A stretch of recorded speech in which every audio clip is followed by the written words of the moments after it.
Днес ще споделя с вас един случай, който ме разтърси. През вратата ми влезе една клиентка, цялата скована от болка, превита, и в първи момент смятах, че става въпрос за нещо физиологично, може би със смяната на времето. Но след първите минути разговор с нея и нейното споделяне за трагедиите в живота й, за загубите й, свързани с нейния баща и след години с нейния син, започнаха нещата да си идват на мястото. В един момент в нищото тя каза: аз си отивам. Аз се погледнах и казах: никъде няма да ходиш. Ти си тук и си повече от жива. Щом си при мен, значи искаш да живееш, търсиш помощ, търсиш да разговаряш с някой. Аз може би ще си отида февруари месец. Как така февруари? Защо февруари? Защото на еди коя си дата моя баща на 70 и няколко години си отиде от този свят. И аз си казах: стоп. Ти се програмираш.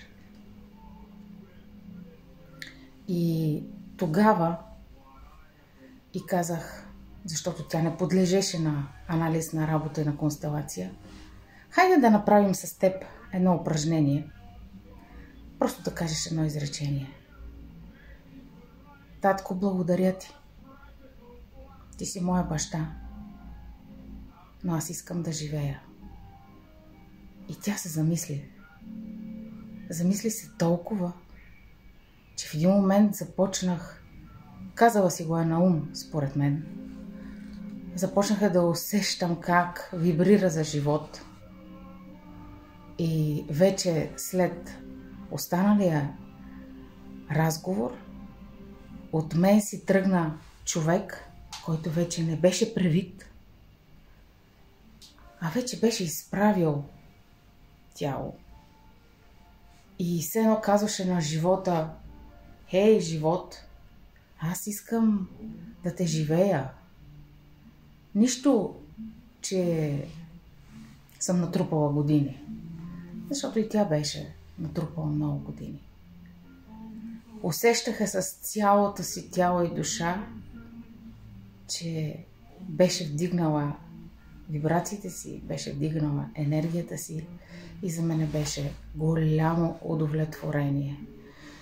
Чувствах се невероятно, че този човек за този кратък момент, с който е бил с мен, с едно кратко изречение към баща си, каза вътрешно на себе си: живее ми се, аз избирам да живея. Много съм благодарна, че бях част от това тя да избере да живее.